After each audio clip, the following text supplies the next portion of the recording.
Coming up, is the Office of Independent Assessor working in the best interests of democracy? Why do councillors need to take a company directors course? Finally, a new tenant confirmed for Ipswich CBD redevelopment. Council's independent decision review panel in the spotlight. And is council's own branding on the right track? These issues and more as Mayor Teresa Harding joins the show following the October meeting of Ipswich City Council. It's Thursday, October 21, 2021, and I'm Alan Roebuck. Welcome to Ipswich Today, which acknowledges the traditional custodians of the land on which it is produced and pays respects to elders past, present and emerging. This podcast is supported by Kinetics, people-powered web hosting trusted by Australian businesses since 1999. Ipswich City Council's October meeting was held on the 21st and Mayor Teresa Harding joins me now. Before we get to the meeting, Mayor Harding, in the news this week, Campbell Newman has called for the Office of Independent Assessor to be abolished. Now, this state government office investigates and assesses complaints about councillor conduct and was established in 2018, as you know. Do you think the OIA is working in the best interests of democracy and the community, or is it getting bogged down with vexatious and spiteful complaints? I guess beauty's in the eye of the beholder, isn't it, Alan? Look, I do remain supportive of the OIA. We do need a watchdog. That's quite clear. We saw that happen here in Ipswich. When I've had discussions with the Deputy Premier, who has local government in his portfolio, my discussions have been to make sure that it's resourced properly. My experience, and I think experience of other councils, that when complaints go in and there's nothing there, it's usually dealt with very quickly. Within 2 weeks, you get a letter saying, hey, well, this came along and it's been dismissed. But things that there is some substance to, from what I can see, there are things that are still happening in our council that are 18 months long. So I certainly need to see, I think it should be more timely. No system is perfect, but we do need a system absolutely in local government. Talking of reviews, Council established the Independent Decision Review Panel to review those contentious planning applications. Now, there's now been two public hearings, one for the Wanless development at Ebenezer and just more recently the proposed childcare centre at Carolee. Now you've seen the review panel in action. Is it a good decision to have one? Is it worthwhile, and do you think it's value for money? Look, I think so. It was established in 2019 to deal with those sensitive development applications and to review the recommendations made by council planning officers. Again, it was an issue from the previous council, and we've made sure that this is a completely transparent, open and accountable procedure for residents, but also for the applicants as well.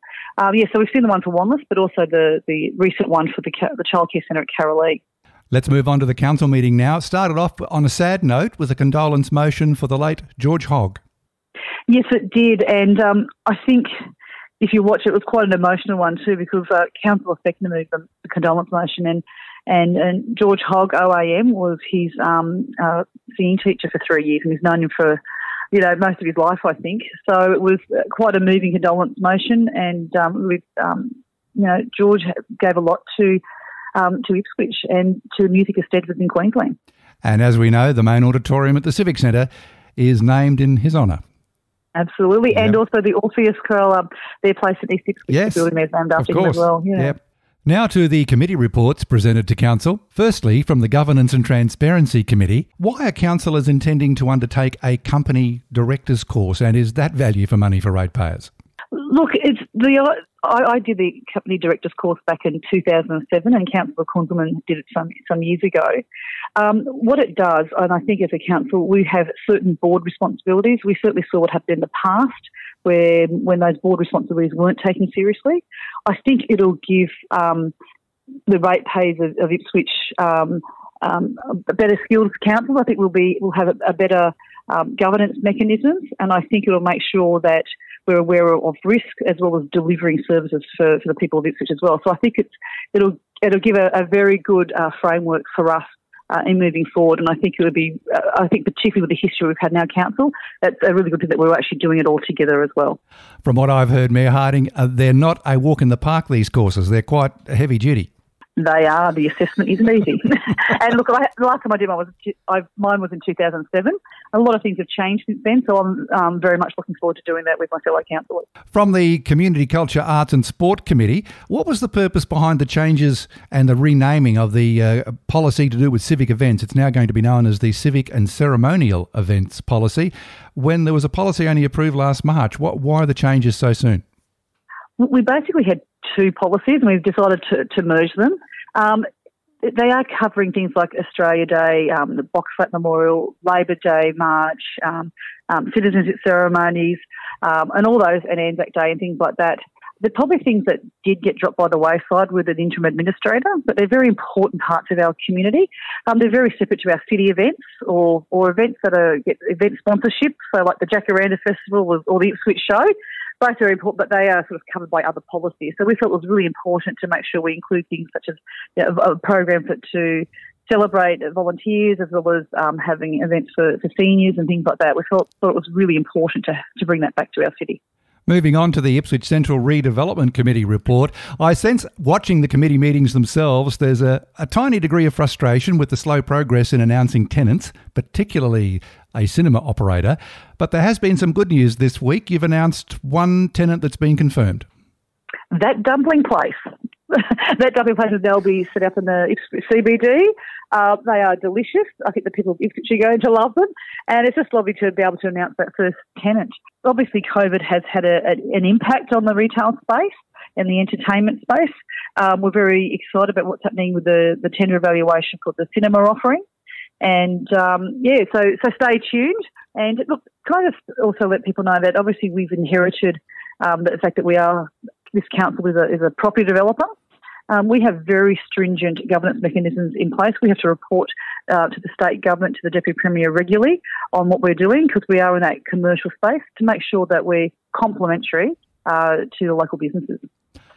That's a good point. The Queensland Treasury Corporation, which is part of the state government, is working with council, and I think, to use the words from the council meeting, there are staff embedded with council finance staff. Exactly why is QTC involved that closely? Yeah, normally QTC is involved with councils for borrowing. We're utilising their consulting services for this.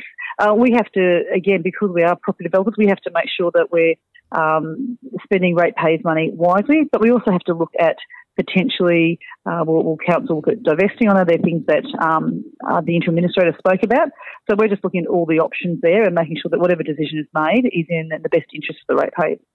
Council's finance report for the first quarter of this financial year is basically on budget. Legal costs were highlighted, owing to court costs associated with those appeals for waste development applications. Wanless has announced it's now appealing the council decision, and it could mean an additional cost of about $1 million. Are you comfortable with that? No, not at all. Really, really disappointed. This is an application that council actually spent a lot of time on. We, on top, above and beyond things, Dean Wanless and also Jim Sawley, who's the project manager for Wanless, had a briefing with council. We went through things quite rigorously, so that the council officers went through the independent decision review panel. Everyone was given a fair hearing. So, council said, yes, look, please go ahead with the recycling part, but we've said no to the landfill. We don't need new landfill. So there's plenty of space there for Wanless to do recycling. It's quite frustrating that they are taking this to court. And in particular, if it does cost $1 million or more, that is $1 million that we could be spending elsewhere. Council's annual report was also tabled. What are 3 highlights you want the community to know about?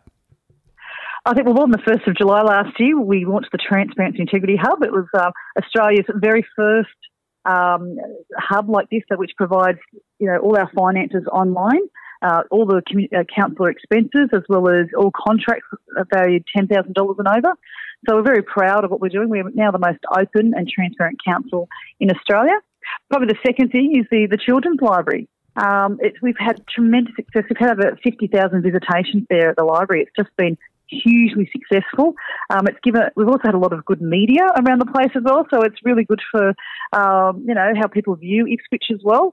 We've had a lot of people from different local government areas in Queensland visit to see what we actually are doing, because they wish to copy that as well. And gosh, the third thing, there's so many things that we could talk about, but I guess I'm very proud of the fact that we delivered a new council administration building 3 months ahead of schedule and $1 million under budget. And if I can do a fourth one, Alan? Yeah, sure, go ahead. We also commenced the largest road upgrade in council's history with the start of the Springfield Parkway and the Springfield Greenbank arterial upgrade. The duplication of those 3 roads there with $46 million, and council is building that too. So it's significant investment to make sure that we do keep up to speed with our population growth. Well, sticking with the council meeting, there was a very late report. Ipswich is to host an ALeague game between the Brisbane Roar and Adelaide United, so they were looking for some help from council to the tune of about $25,000. Is this value for money for council? Look, that was the discussion too. So last week, Brisbane Roar and Adelaide United did come to council. They're looking at having some games out here, which is, I think, really great for our local sporting teams, but also for the fans as well. It's great for the city of Ipswich. So we thought it was a terrific opportunity to bring people to Ipswich, good for our branding, but also it gives also the local soccer teams an opportunity to do some showcasing as well. So Western Pride will be running the canteen and the food and beverage there, so that's a good fundraising opportunity for them as well. Well, that's about the items for the council meeting, which was one of the shortest at 41 minutes, Mayor Harding. I think you were quite surprised by that. I was. Just a couple of other matters. Last week you were quoted in the Courier Mail calling out for more state and federal government money to be spent in Ipswich, and since then you've had some pushback from 4 local state members. Does this mean the Ipswich Leaders Alliance, which you led or created, is that in danger of falling apart? Look, we set that up last year as a way to lobby for the state election. In the lead up to the federal election, I think councillors, we would like to try a different approach. But I guess if I can address the article, I had a sentence truncated in that. So in that Courier Mail article, I did say that at the last state budget that we received no new announcements for transport infrastructure. I then went on to explain that we had received funding for education and health and so on. Unfortunately, in the original article, it just quoted me as saying there were no new announcements from the state government. So I can actually see why the state MPs did take offence, and they've obviously published an open letter. And I have contacted them as well on the weekend to have a discussion about it. But I've done the Courier Mail have done a correction as well. So look, I still remain committed to what I said to the Courier Mail last week, and that is, we are the fastest growing city in Queensland, and very happy with the funding we got for health and education. But we didn't get any new transport infrastructure funding in the state budget this year, and that's just not good enough. Can we talk about city branding for a minute? The use of Ipswich City Council is being pushed to the background, I feel, by the term City of Ipswich. Are you comfortable with that approach? Because if something's sponsored by council, shouldn't it say it's sponsored by council up front? And if a part of the deal is to promote the city as a destination, then perhaps Discover Ipswich might be a better alternative. What are your thoughts there? I think you've got a very good idea there. I guess we've been very much had a bit of a push to say the City of Ipswich. I guess I'm very cognizant of the fact that we're spending ratepayers' money, and when we say the Ipswich City Council is sponsoring this, it is really the people of Ipswich that are sponsoring it. It's their money that's paying for that. But yeah, I do like your idea of maybe changing that to the Discover Ipswich for the game, because that's how we've got it branded for the ALeague game. Thank you for that suggestion. That's quite okay. And finally, Mayor Harding, any word on the appointment of a permanent CEO? Now, look, as I said 2 weeks ago, it's not going to happen till the end of the month. The recruiter required 10 working days to get information, so we're just collating that together and, looking forward to getting that done as soon as possible. But what's really important is that it's done properly. Mayor Teresa Harding, thanks for speaking with Ipswich Today. Thank you so much for your time. Thank you, Alan. A quick reminder, you'll find handy links in the show notes.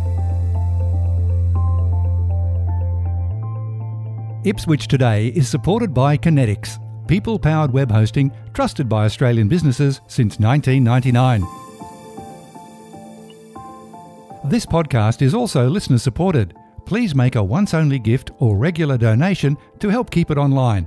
Just go to ipswichtoday.com.au and click the donate button on the homepage to make a payment through PayPal.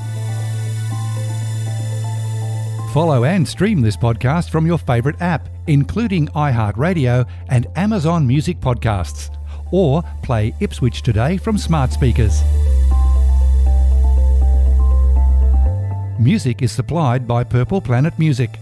This is Alan Roebuck. Thank you for listening.